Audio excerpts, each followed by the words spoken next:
Jornal da Manhã. Entrevista. O Jornal da Manhã da Jovem Pan Sorocaba conversa agora com a ex-ministra da Família do governo Jair Bolsonaro e hoje senadora Damares Alves. Senadora, obrigado por atender o jornalismo da Jovem Pan Sorocaba. É uma alegria estar aqui.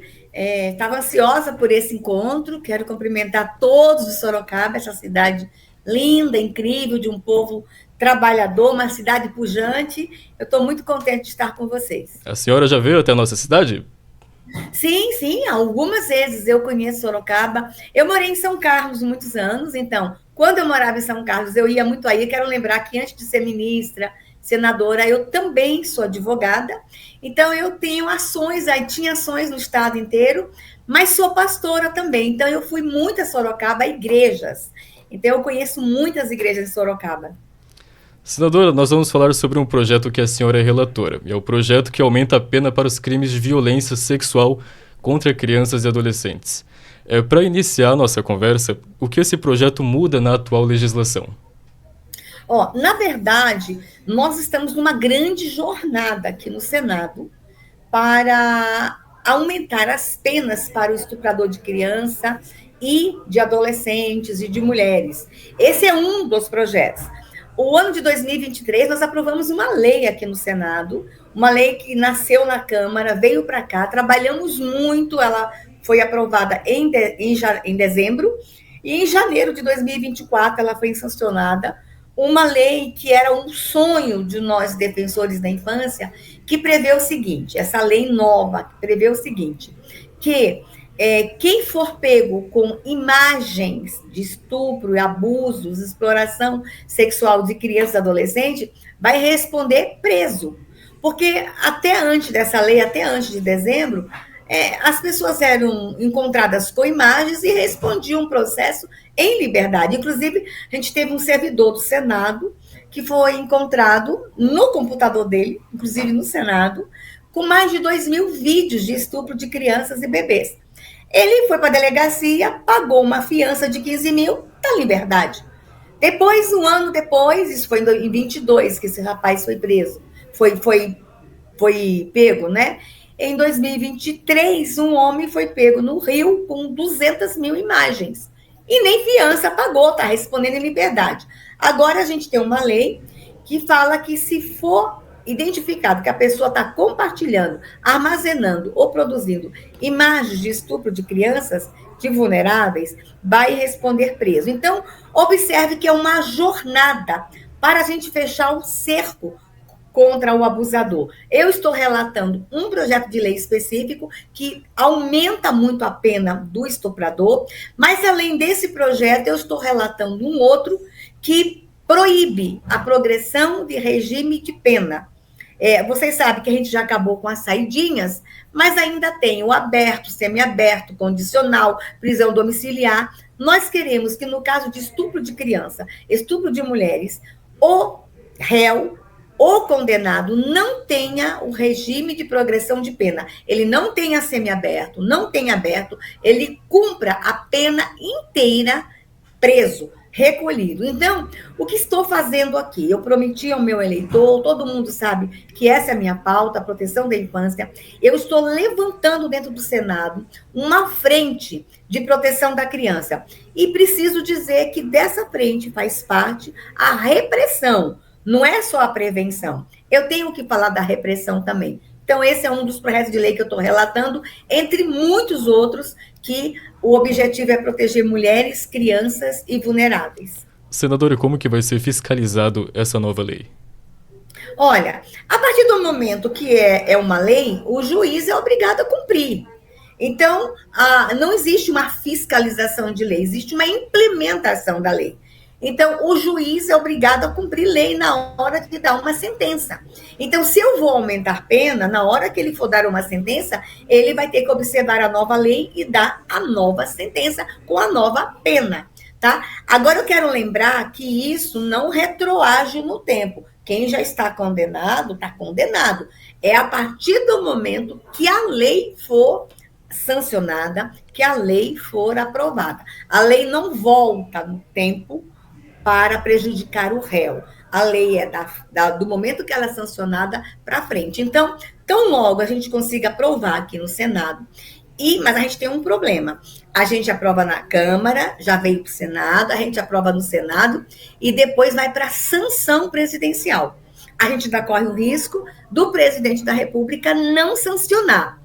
Aí, se ele não sanciona, ele veta, aí o veto volta aqui para o Senado. Aí a gente tem que lutar para derrubar o veto do presidente da República. Então, tem uma etapa ainda a ser cumprida. Mas na lei de 2023, que foi aprovada em dezembro, que pega as pessoas que estão com imagens, o presidente da República não vetou nenhum artigo. Então, nós estamos acreditando que, aprovando no Senado, vai para a sanção e imediatamente é colocada em prática. Então a senhora tem cobrado o governo federal a respeito de medidas protetivas. Nós estamos acompanhando tudo que é aprovado aqui para agravar penas de agressores de mulheres e crianças, a gente acompanha a sanção. Mas a gente tem observado que a sociedade quer isso. E o presidente da República não está contrariando a sociedade nesse quesito, ele está sancionando. O que tem aqui dentro do Congresso são muitos ativistas para que penas maiores não sejam aprovadas, mas esses ativistas têm sido vencidos, especialmente a turma dos direitos humanos que acha que, por exemplo, tem que ter progressão de pena, tem que ter saidinha, tem que ter penas menores. Então, essa máxima de penas menores, de saidinha, de progressão de pena, tem sido vencida. Talvez há 30 anos atrás, havia um conceito da reinserção do agressor na sociedade. Só que a sociedade mudou. A sociedade está muito apavorada. Por quê? Porque os crimes estão sendo cada vez pior, cada vez com mais requinte de crueldade. Por exemplo, a semana passada eu fui em Manaus para conhecer uma menininha que foi estuprada com 5 dias. 5 dias de vida. Ela ainda estava com cordão umbilical. Então, assim, é o recorde mundial de estupro está no Brasil, 5 dias. Eu cheguei lá, ela já estava com 21. Ela sobreviveu, mas muito machucada, muito machucada. Então, assim, estupro de recém-nascido explodiu no Brasil. E a gente vai ter que fazer um enfrentamento. Então, os agressores estão cada vez mais cruéis, cada vez mais sádicos, cada vez mais perversos. Então, nós temos que ampliar a penalidade também, a punição também. Então, a sociedade está exigindo mais punição e a gente está vendo que o presidente da República, sancionando essas leis, está atendendo um apelo da sociedade. Quem representa a sociedade somos nós aqui e nós estamos aprovando leis que é um apelo da sociedade. Senadora, com a nova lei, qual é o aumento da pena? O aumento da pena, nós estamos propondo 1/3 de aumento de pena, nós temos projetos de lei que falam em dobro, nós temos projetos de lei que estabelecem critérios, tipo, for crianças com menos de 16 anos, se for mulher, então tem várias situações aqui. Nós estamos fazendo o quê? Um compilado, estamos pegando tudo. Na verdade, uma mini reforma do Código Penal. Então, vai depender do que o plenário aprovar. Eu não posso dizer para você que vai ser o dobro, que vai ser 1/3. Eu só tenho que te dizer que aumentos de penas estão sendo discutidos. A decisão final é do plenário, porque passa pelas comissões, depois das comissões vai para o plenário. Então, nós estamos apostando no bom senso do plenário. Por mim, eu juro para você que eu já penso hoje da gente rever em algumas situações. Vou falar uma coisa bem ruim, que vão ficar muito bravos comigo, mas eu fui ministra de Direitos Humanos. Então, é difícil para mim falar o que eu vou falar, mas já há um movimento de se pensar no Brasil em prisão perpétua. Senadora, com a sua experiência, qual é o cenário de violência sexual contra crianças e adolescentes no nosso país? Qual é a região que tem mais casos? Ela é absurda. Mas eu quero te falar também que a gente aprovou aqui na Comissão de Constituição e Justiça, aqui no Senado foi aprovado, já foi para a Câmara, um projeto de lei da castração química também, para o abusador, para o estuprador. Mas, assim, o projeto, quando foi construído, seria uma castração química obrigatória. Mas a luta foi tão grande aqui no Senado que passou a castração química voluntária. O que é isso? Aquele agressor sexual que não se contém e ele está para terminar a pena dele, então ele pede a castração química para quando sair não ter a vontade de estuprar outra criança. Então, é voluntária, mas imagine que no Brasil, olha o absurdo, não era permitido nem a castração voluntária. Agora a gente aprovou uma lei, foi para a Câmara, já há um movimento na Câmara de ser obrigatória. Mas, assim, a castração química resolve tudo? Não, não resolve tudo. Porque o agressor perverso, ele não usa só o órgão sexual para estuprar uma criança. Tem agressor que estupra a criança não é porque ele quer prazer, é por perversidade. Então, ele vai continuar estuprando a criança com objeto, com garrafa, com pau. Então, assim, a castração química, ela vai ter um efeito naquele que não se contém com o prazer sexual, mas o perverso vai continuar machucando criança. Mas já é um mecanismo de contenção. Está lá na Câmara, vamos aguardar. E por que medidas tão radicais? Porque explodiu, gente. Explodiu a violência sexual contra crianças e adolescentes no Brasil. Quando eu falo para você de uma criança de 5 dias, e eu tenho que te dizer também que tem aí um comércio em torno da exploração sexual. Nós temos casos de vídeos de estupro de recém-nascido custar entre 50 e 60, 100 mil reais. Então, tem gente que compra essas imagens, tem comércio, tem dinheiro. A gente já tem aí estudos que falam que é o terceiro mercado do crime que mais movimenta dinheiro. Só perde para o tráfico de droga e tráfico de armas. Agora é o corpo de criança. E o Brasil é o maior produtor no mundo, o maior consumidor de imagens de pedofilia ainda é os Estados Unidos. Mas o maior produtor do mundo de imagens é o Brasil. Então, nós estamos alimentando a tara de pedófilos do mundo inteiro com imagens de crianças brasileiras. Nós vamos ter que dar um basta nisso. Nós vamos ter que enfrentar essa demanda. E a minha preocupação é que, enquanto tiver demanda, terá oferta. Então, assim, quanto mais pedófilos, mais crianças serão abusadas. Quanto mais estupradores, mais abusadores. Quanto mais exploradores, mais crianças serão vítimas. Nós vamos ter que dar um basta nisso no Brasil. Olha, o estupro de adolescentes e crianças é tão grande que já tem gente falando que a gente não vai dar conta. Nós já temos uma experiência na Alemanha que a imagem com pornografia com criança está meio que liberada lá, tá? Então, será que um dia nós vamos chegar à conclusão no Brasil, não estamos dando conta, vamos liberar? É essa a minha preocupação. Porque já existe movimentos dizendo que é uma opção. Que opção? Opção sexual não pode ser, não pode. Eu fui vítima do estupro na infância. Eu sou sobrevivente da pedofilia. Eu fui estuprada dos 6 aos 8 anos. E eu tenho sequelas até hoje. Eu não consegui ser mãe biológica por causa de um pedófilo. E eu não tive a opção de escolher. Eu fui vítima de uma das mais terríveis violências contra a criança. Eu sou sobrevivente. E vou dizer uma coisa. No Brasil, 1 a cada 3 meninas é estuprada sexualmente, abusada sexualmente até os 18 anos de idade. Nós somos milhões de meninas estupradas no Brasil. Nós temos que parar com isso. E aí já tem gente falando, a gente não vai dar conta de parar. Aí já tem, não sei se você sabe, esse pensamento de que a gente tem que liberar.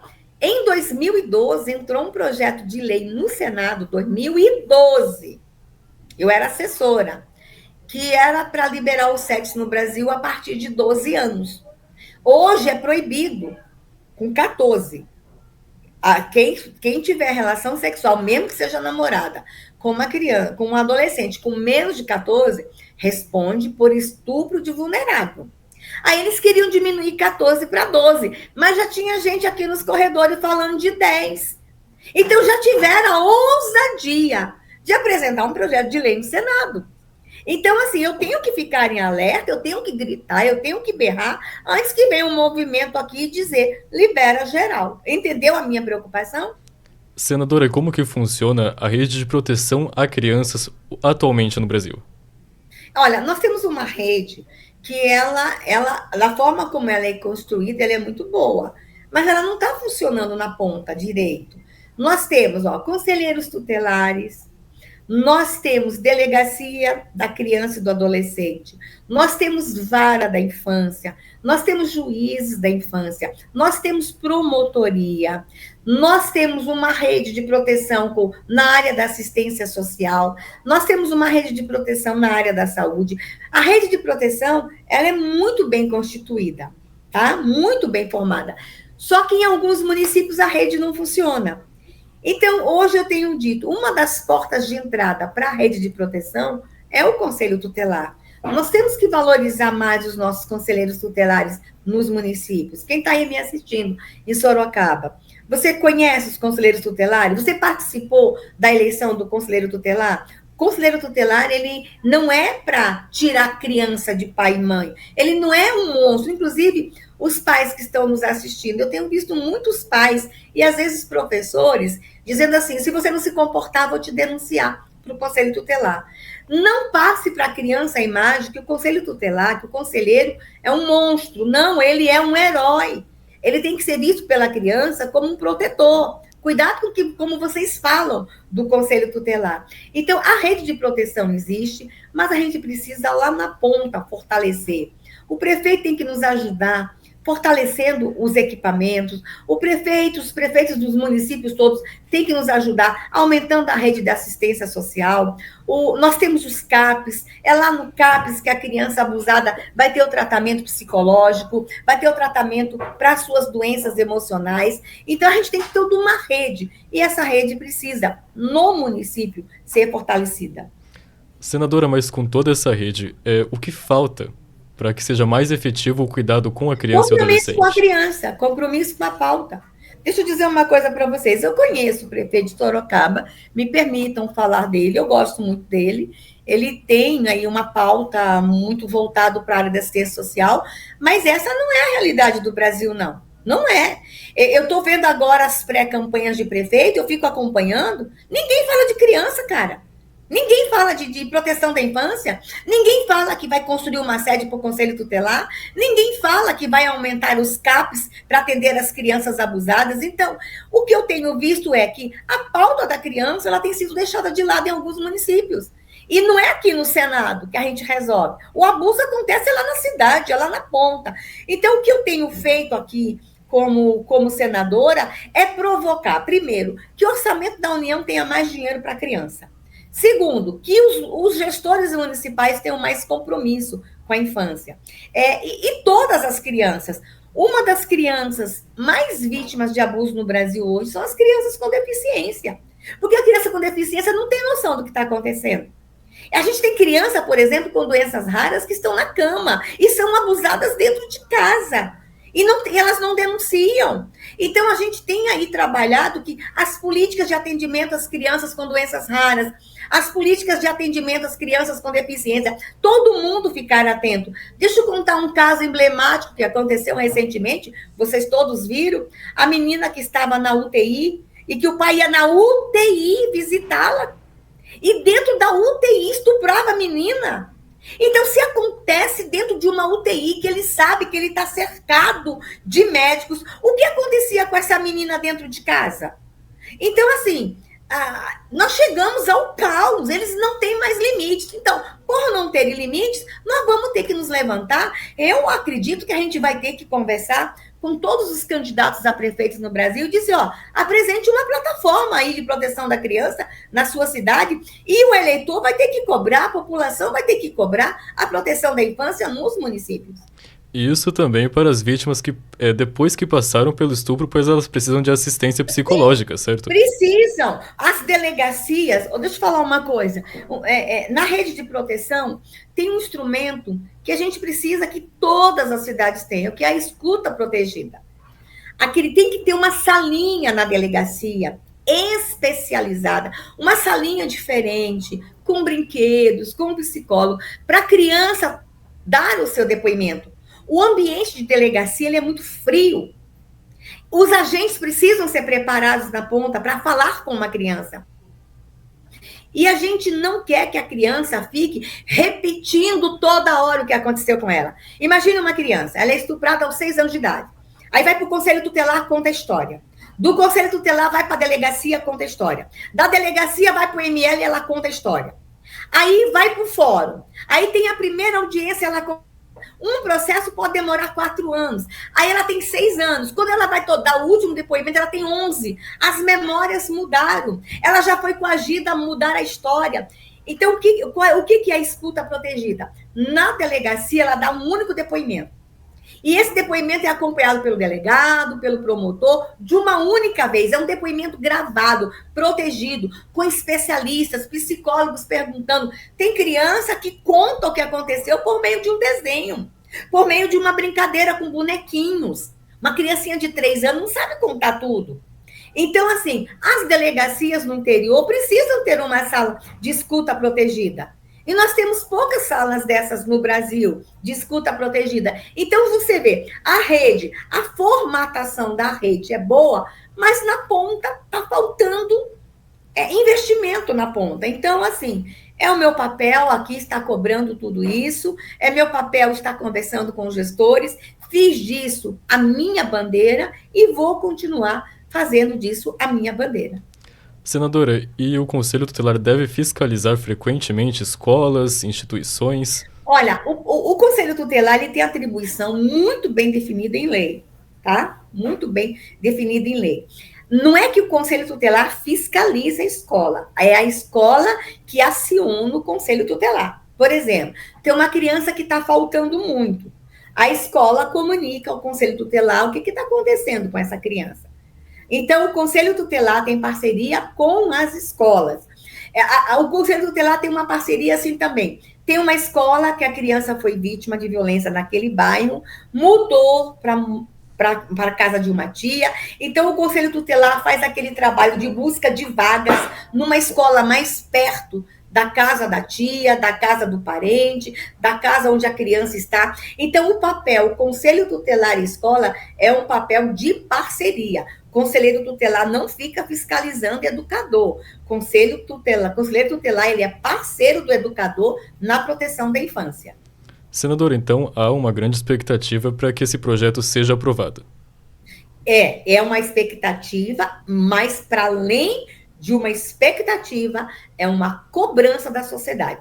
Quer ver uma coisa? Se você fizer uma enquete aí no teu programa agora, na tua cidade, faça. Você acha que um pedófilo tem que ficar preso o período todo da pena, ou ele pode ter saidinha e semiaberto e aberto? Deixa eu falar uma coisa para você. Nós temos agressores sexuais de crianças que eles são reincidentes. Pela minha experiência, eu trabalho com esse tema há muitos anos, quando você pega um agressor com uma criança, no mínimo, tem mais 4 lá atrás que ele abusou. É no mínimo. O senador Magno Malta, ele fala um número maior. Pela experiência dele, ele fala que são 12. Eu vou deixar aqui embaixo 4. O abusador de criança, a maioria deles, eles vão para a reincidência, tá? Então, o que acontece? A gente tem que ter cuidado que essa pessoa nem sempre está pronta para voltar para a sociedade. Nem sempre está pronta. Então, mantê-los presos por mais tempo é proteger mais crianças. Então, se você fizer uma enquete aí agora, você vai se surpreender com a participação da sociedade. Eu até gostaria de te sugerir, faz uma enquete, depois manda para mim, em forma de um ofício, uma carta, o resultado da sua enquete. Inclusive, eu posso usar o resultado da sua enquete aqui, nos meus debates, aqui, nas minhas discussões dentro do Senado Federal.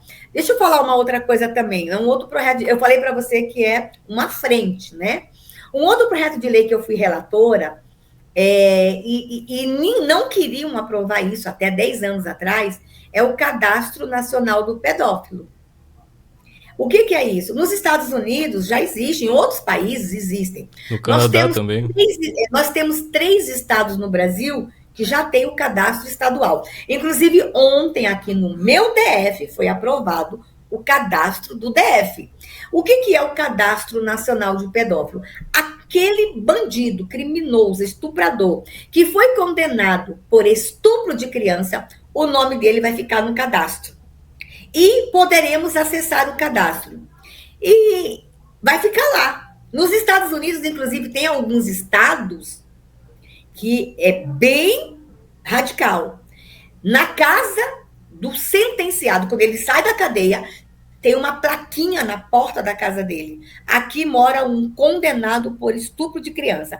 Para ninguém, para nenhuma criança se aproximar da casa dele. Você sabia disso? No Brasil, nem cadastro queriam aprovar. Eu fui a relatora. O meu voto a esse projeto, ele é perfeito. Eu trago toda uma questão histórica sobre o cadastro. Por que a gente precisa de um cadastro desse? Imagina se você é dono de uma escola particular, tá? E você precisa contratar um porteiro para a sua escola. Você poderá ir lá no cadastro saber se o candidato respondeu ou não por crime de abuso contra a criança. Então, deixa eu dizer para você, esse cadastro é interessante para quem vai contratar, esse cadastro é interessante, inclusive a moça que está namorando um rapaz, quer casar, consulte lá se ele já não responde por estupro de criança. Então, o cadastro foi aprovado com acesso, a princípio, o acesso para agentes de segurança, para profissionais, mas eu creio que quando chegar na Câmara, o acesso vai ser público ao Cadastro Nacional de Pedófilos. Está aí uma outra enquete que você pode fazer. O que você acha de termos um cadastro nacional para a gente saber quem já respondeu por crime de estupro de crianças e adolescentes? Imagine uma van escolar, motorista de van escolar que ficou 4 anos na cadeia porque estuprou bebezinhos. Tu vai entregar uma criança de 2 anos na mão de um motorista de van escolar? Então, esse cadastro seria interessante. Aí você fala assim, mas é só a gente consultar. É só a gente consultar na vara criminal. Eu quero lembrar todo mundo que existe um instrumento chamado reabilitação criminal. Depois que a pessoa cumpre a pena, 5 anos depois, zera. Você pode procurar na vara que não aparece que ele foi criminoso. É um direito que nós temos. Só que eu acho que o pedófilo não pode zerar. Por isso tem que ter o cadastro. Tem que ficar lá para sempre, que um dia ele respondeu por estupro de criança, para que as pessoas tenham cuidado com esse elemento em volta de crianças, entendeu? Até mesmo porque ele nunca vai deixar de ser um ex-pedófilo. Não, o pedófilo, olha, eu quero explicar, existe uma diferença, me permite esclarecer que existem 3 figuras aqui. Nós temos o explorador sexual de crianças e adolescentes. Nem sempre o explorador é pedófilo. Nós temos exploradores sexuais de criança que nunca tocaram numa criança. Quem? A mãe que vende a menina e fica com dinheiro. O dono do motel. O dono do restaurante. Aquela pessoa que leva lá no ponto de caminhoneiro uma criança. Ele é explorador, mas ele nunca ficou com uma criança. Aí a gente tem o abusador, tá? Quem é o abusador? O abusador de criança é um adulto, um jovem, um adulto, um adolescente. Quero falar que tem adolescente abusando de crianças. Esse jovem, esse adulto, ele sente prazer com o adulto, com a companheira, com o companheiro, mas quando tem uma criança por perto, vai lá e abusa. Ele não é dependente de criança. Ele abusa quando tem oportunidade, tá? Mas ele não ganha dinheiro. Às vezes ele paga para abusar. Ele não é explorador, mas ele é abusador. E quem é o pedófilo? O pedófilo é aquele que só sente prazer com criança. Então, ele sonha em casar com criança, sonha em ficar com a criança, persegue a criança. Ele é um... Eu vou falar que ele é um monstro. Todos os 3, para mim, são monstros. Mas, pedófilo, estuprador, explorador, não tem cara de monstro. Às vezes é o rapaz bonitinho da igreja, o rapaz bonitinho do trabalho. Por favor, não são pessoas feias, são aqueles... Não. Olha, as pessoas acham assim que o estuprador é aquele cara, monstro da esquina que vai pegar. Não. Eu tenho médicos estupradores. Eu tenho padres e pastores. Inclusive, eu quero deixar aqui um recado. Não tem padre pedófilo. Tem pedófilo fingindo que é padre. Não tem pastor pedófilo. tem pedófilo fingindo que é pastor. Não tem professor pedófilo, tem pedófilo fingindo que é professor. Eles pegam uma profissão que eles têm acesso à criança, tá? Então, deixar isso muito claro. O verdadeiro educador não estupra a criança. O verdadeiro pastor, padre, não estupram criança. Então, o que acontece? Eles não têm cara de monstro. São pessoas acima de qualquer suspeita. Mas o pedófilo, ele é aquele que sonha, acorda, pensa e faz tudo. Vende casa, vende bens, investe dinheiro para estuprar uma criança. Então, a gente tem 3 elementos aqui, mas os 3 têm que ir para a cadeia. Os 3 têm que responder por crime. Os 3. Então, a gente tem que entender que tem figuras diferentes, tem atores diferentes no estupro da criança e do adolescente. E lembrando que a maioria absoluta dos crimes acontece com pessoas próximas e com parentes de crianças. Senadora, e essa nova lei, ela também se aplica para quem sabe dos crimes, mas não denuncia? Sim, a gente está também trabalhando a omissão de socorro, a conivência, a cumplicidade. Você sabia que a gente já teve mães que foram condenadas só por serem cúmplices? Nós tivemos experiências no Espírito Santo de mães que sabiam que o padrasto, marido, companheiro estava abusando da criança e como ela era dependente econômica dele, ele que sustentava a casa, ela não denunciava. Então, nós já estamos tendo sentenças que a mãe ou a tia ou quem cuida da criança que sabia do abuso e não denunciou, vai responder também pela omissão, pela cumplicidade do crime. Por isso, se você sabe que uma criança está sofrendo violência sexual, denuncie. E aqui eu quero falar para todo mundo. Você pode denunciar de forma anônima e você vai ser protegido. Você pode, ao Conselho Tutelar, fazer uma denúncia, pedir proteção, sigilo, mas você pode ligar no Disque 100. No Disque 100 você pode denunciar. O Disque 100 não informa quem é o denunciante, te protege. Claro, o Disque 100 é para aqueles casos para investigar, mas se for uma emergência, você tem que ligar na Polícia Militar no 190, tá? Não se omita. Você está na praia, viu uma menininha que tem um adulto ali cercando, tu não vai ligar no Disque 100, porque o Disque 100 vai investigar, tu vai ligar na Polícia Militar, tu vai chamar a polícia na hora. Então, assim, denuncie. Você vai ter o seu anonimato protegido. Você vai ser uma pessoa protegida. Denuncie. Mas eu não sei, pode ser coisa da minha cabeça. Tem uma criança aqui do lado da minha casa que chora muito, uma criança aqui do lado da minha casa que não sai mais de casa. Olha, na dúvida, denuncie. E deixe que o Conselho Tutelar, os especialistas investiguem. Mas não se omita. Denuncie. Se você observar qualquer situação suspeita, denuncie. Vamos proteger a criança. Muito bem, falamos com a senadora Damares Alves sobre o aumento da pena para crimes de violência sexual contra crianças e adolescentes. Senadora, eu quero agradecer a sua participação aqui no Jornal da Manhã e a gente torce para que dê tudo certo com o projeto. Deixa eu fazer um desafio para Sorocaba. Pode falar. Nós precisamos que uma cidade no Brasil zere o abuso sexual de criança e adolescente. Quem sabe a gente não pode começar por Sorocaba? Sorocaba inteira se levantar, as igrejas, as instituições, a sociedade civil, o pessoal do comércio, aí comerciantes, coloca na sua empresa, na sua padaria, na sua loja, um cartaz informando o Disque 100. Vamos todo mundo fazer um pacto pela infância, vamos escolher uma cidade do Brasil para zerar o abuso sexual de criança e adolescente. E eu faço esse desafio para essa cidade incrível que é a cidade de Sorocaba. Senadora, eu aproveito a oportunidade para convidar a senhora para vir até aqui nos nossos estúdios, tomar um café com a gente e discutir esse tema. A senhora topa?